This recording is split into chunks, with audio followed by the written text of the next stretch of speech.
इसका third lecture है।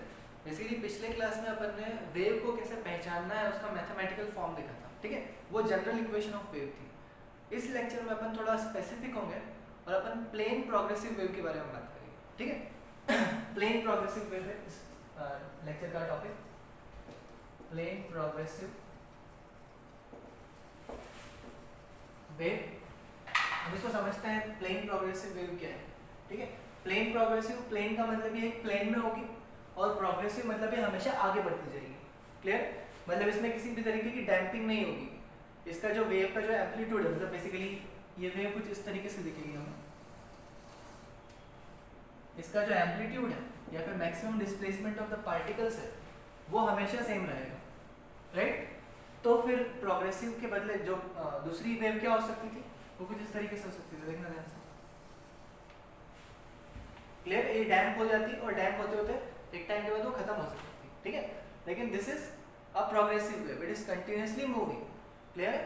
और ये एक प्लेन वेव है, क्लियर। यदि अपन इसकी टाइप की बात करें तो it is one dimensional wave, क्योंकि इसकी डायरेक्शन ऑफ प्रोपगेशन इस डायरेक्शन में, यदि मैं बोल दूं तो, यदि मैं स्पेसिफाई कर दूं कि वेव इस डायरेक्शन में जा रही है तो this is one dimensional wave, clear. Two dimensional wave अपन ने पढ़ा था, वाटर पे जो रिपल्स बनते हैं वो टू डायमेंशनल है। सिमिलरली साउंड थ्री डायमेंशनल पूरे स्पेस में चलता है, right. So it is one dimensional plane progressive wave, clear है, ओके। इसमें भी अपन एक स्पेशल कंडीशन कंसीडर करेंगे, ध्यान से देखना। जैसा कि अपन जानते हैं कि ये जो पार्टिकल्स हैं ये ऑसिलेट करते हैं, यहाँ से यहाँ तक कि पार्टिकल ऑसिलेट कर रहा होगा, क्लियर है। कोई दूसरा पार्टिकल कंसीडर कर ले, वो भी यहाँ से यहाँ तक ऐसे ऑसिलेट कर रहा होगा, क्लियर। यदि ये ऑसिलेशन सिंपल हार्मोनिक हो जाए, ठीक है, इनका ऑसिलेशन बेसिकली सिंपल हार्मोनिक हो जाए तो इस ऐसी वेव को अपन सिंपल हार्मोनिक प्रोग्रेसिव वेव बोलते हैं, क्लियर है। सो अपन ये बोल देते हैं if oscillation of particles of a plane progressive wave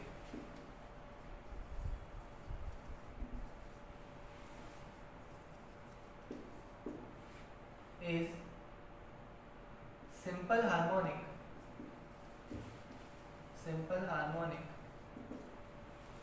then the wave is called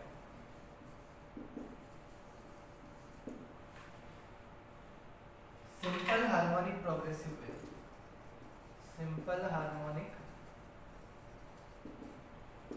progressive wave। और हमको पढ़ना यही है, ठीक है, अपने को सिंपल हार्मोनिक प्रोग्रेसिव वेव को ही एनालाइज करते हैं, क्लियर, ओके। तो ये लिख लेना और अब हम सिंपल हार्मोनिक प्रोग्रेसिव वेव के बारे में पढ़ना शुरू करते हैं, ठीक है। ये मिटा रहा हूँ, which is a type of a plane progressive wave, ठीक है।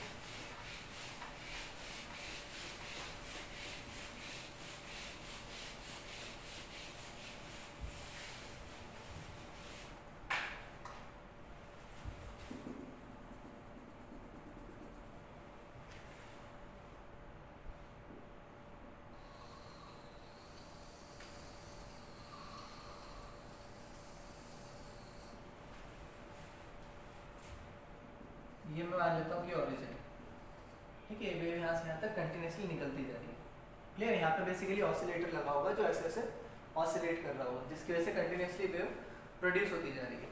और ये जो वेव है बेसिकली आगे डिस्टर्बेंस जो है आगे बढ़ता जा रहा होगा, ठीक है।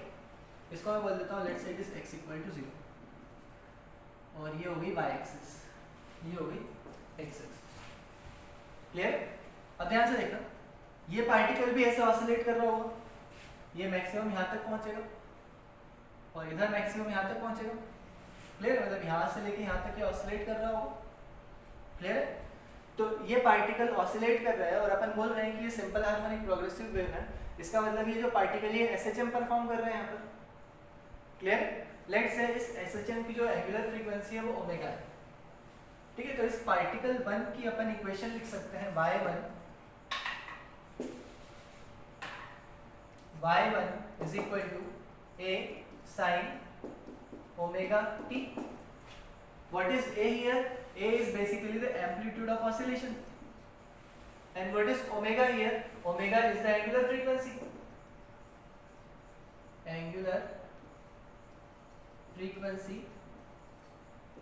ऑफ ऑसिलेशन, ठीक है, और ये ओमेगा 2 पाई एफ के इक्वल होता है, और यहाँ पर ये एफ क्या होता है, it is frequency of oscillation, frequency of oscillation, और अपन इसको अभी डिफाइन करेंगे आगे कि क्या होता है, ठीक है। तो हमने लिख दिया y1 इस पार्टिकल का, ये वन पार्टिकल है,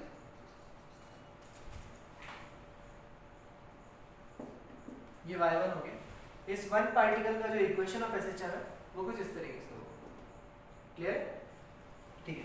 अब ध्यान से देखना, ये पार्टिकल पहले ऊपर उठेगा, उसके बाद में दूसरा पार्टिकल ऊपर उठा होगा, मान लेते हैं ये वेव जो स्ट्रिंग है पूरी फ्लैट है, क्लियर, यहाँ से अपन ने डिस्टर्बेंस देना शुरू किया, तो पहले डिस्टर्बेंस इसको मिला होगा, फिर उसके बाद इसको मिला होगा, फिर इसको मिला होगा, फिर इसको मिला होगा, उसके बाद जाके ये वेव कुछ ऐसी बनी होगी, राइट। पहले ये ऊपर आ गया, ये ऊपर आ गया, फिर ये उसके नीचे है, फिर ये उसके नीचे है, फिर ये उसके नीचे है, ये इनफैक्ट ऊपर आ रहे हैं अभी, ये ऑलरेडी पहुंच चुका है, राइट। ये बात की पिक्चर होगी, इनिशियली तो ऐसा कुछ बनेगा, राइट। तो हम ये कह सकते हैं कि ये वाला पार्टिकल हमेशा इसको लीड करेगा, वन वाला पार्टिकल इस वाले पार्टिकल को हमेशा लीड करेगा, ये वाला पार्टिकल इस पार्टिकल को हमेशा लीड करेगा, ये वाला पार्टिकल इस पार्टिकल को हमेशा लीड करेगा, क्लियर। मतलब पीछे वाले पार्टिकल, यदि वेव इस डायरेक्शन में ट्रेवल कर रही है तो पीछे वाले पार्टिकल हमेशा आगे वाले पार्टिकल्स को लीड कर रहे हैं, क्लियर। तो हम यहाँ पे बोल सकते हैं कि ये पार्टिकल इन सारे पार्टिकल्स को लीड कर रहा हो, क्लियर। तो यदि मैं कहीं x डिस्टेंस दूर जाकर इस पार्टिकल की SHM की इक्वेशन लिखना चाहता हूं, लेट्स से दिस पार्टिकल भी 2, तो इस 2 पार्टिकल की इक्वेशन की SHM की इक्वेशन क्या लिखूंगा मैं, ध्यान से देखना, ये पार्टिकल लीड कर रहा है, ये पार्टिकल लैग कर रहा है, तो मैं यहाँ पे पहले तो लिख दूं कि particle 1 is leading particle 2 by phase difference,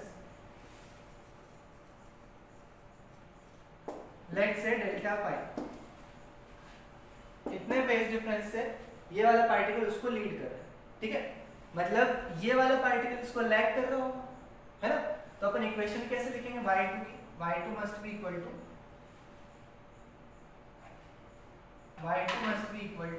a sin omega t, ये तो फर्स्ट की इक्वेशन हो गई, लेकिन सेकंड वाला लैग कर रहा है, तो सेकंड के लिए माइनस डेल्टा पाई कर देंगे, जो भी फेज डिफरेंस हो, समझ आ गया।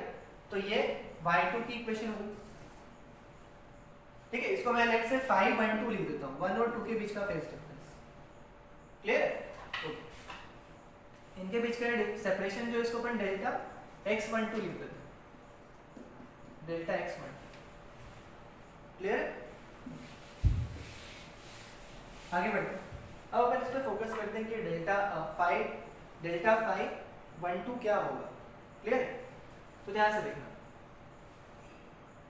ये बेसिकली जो पीक दिख रही है, अपर पीक, ये पीक और ये पीक, इनके बीच का जो सेपरेशन है इसको अपन बोलते हैं wavelength, this is called lambda, and this 2 peaks are called crest, clear. Similarly जो नीचे वाली 2 पीक्स हैं उनको अपन बोलेंगे trough, so these are crest, ये क्रेस्ट होगी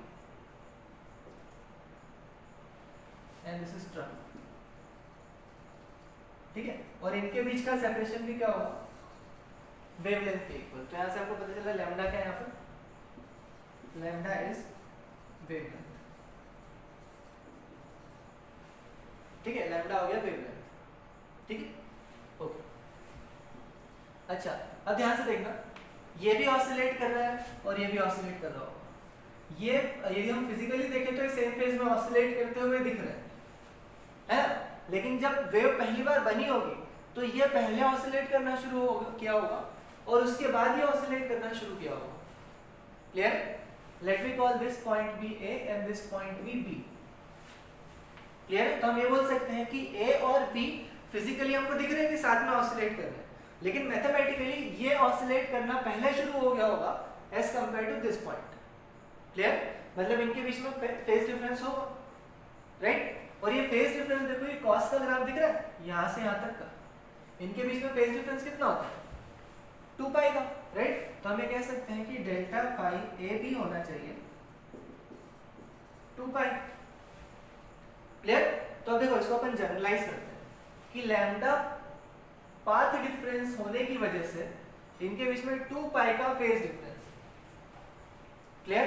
यहाँ पे मैं साइड इधर लिख देता हूँ, नीचे लिख देता हूँ, फॉर लैम्डा पाथ डिफरेंस, या फिर इसको उल्टा लिखते हैं, ठीक है, क्योंकि अपने को फेज डिफरेंस निकालना है, जनरल फेज डिफरेंस का एक्सप्रेशन निकालना है। For 2 pi phase difference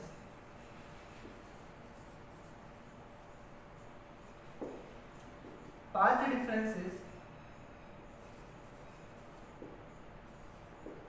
lambda, ठीक है। So for 1 unit phase difference, the path difference will be equal to lambda by 2 pi, right? So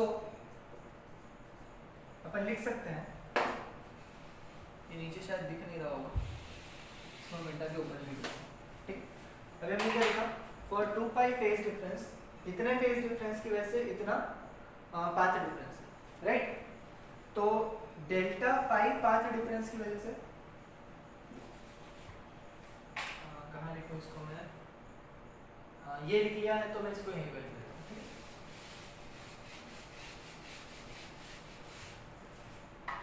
अभी अपन ने देखा 2 पाई फेज डिफरेंस है लैम्डा पाई, तो डेल्टा फाई फेज डिफरेंस होगा 2 pi by lambda into delta x path difference.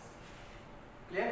Delta phi path phase difference 2 pi by lambda into delta x के equal होगा। Clear. Unitary method है तो हम delta phi को equal कर सकते हैं 2 pi by lambda into delta x. Clear. तो हमारे पास जनरल डेल्टा फाई की वैल्यू आ गई, मतलब वो दोनों पॉइंट्स जिनके बीच में डेल्टा एक्स का पाथ डिफरेंस है उनके बीच में डेल्टा फाई का फेज डिफरेंस आ जाएगा,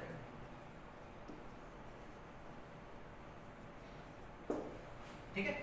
ऑल्दो ये दिखने में एक जैसे ऑसिलेट करते हुए दिख रहा हूँ, राइट। फिजिकली उनमें कोई फेज डिफरेंस नहीं, मतलब कोई डिफरेंस नहीं दिख रहा, लेकिन मैथमेटिकली उनके बीच में फेज डिफरेंस होगा। क्लियर। और उसका फैक्ट ये है कि ये वाला पहले ऑसिलेट करना शुरू किया है, ये वाला बाद में ऑसिलेट करना शुरू किया है, तो इनके बीच में कुछ ना कुछ तो डिस्टिंग्विशन होना चाहिए, so that we can write them in the mathematical form. Clear. Okay. तो अब ये डेल्टा फाई की वैल्यू अपन यहाँ पे रख देते, ठीक है। ये वाली डिस्टेंस हम मान लेते हैं, let's say it is x, तो डेल्टा x12 की वैल्यू क्या होगी, यहाँ पे वैल्यू रखें अपन,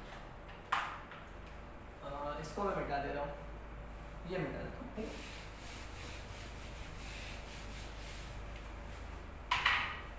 डेल्टा x12 की वैल्यू हम रख रहे हैं x, सो डेल्टा फाई 12 की वैल्यू हो जाएगी 2 pi by lambda into x, और ये वैल्यू अपन रख रहे हैं यहाँ पर। तो y2 क्या बन रहा है, y2 बन रहा है a sin omega t minus kx, चलो it will be omega t minus 2 pi by lambda into x। Clear.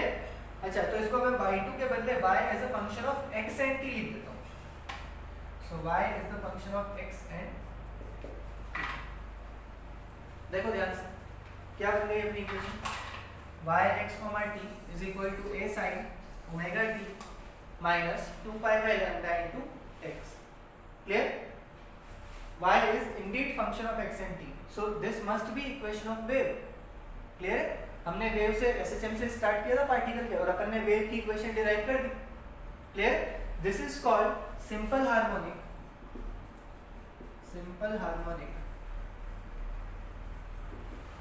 Progressive wave. Clear. अब इसके लिए जो टर्म्स यूज होती है अपन उसके बारे में थोड़ा फोकस करें, ठीक है।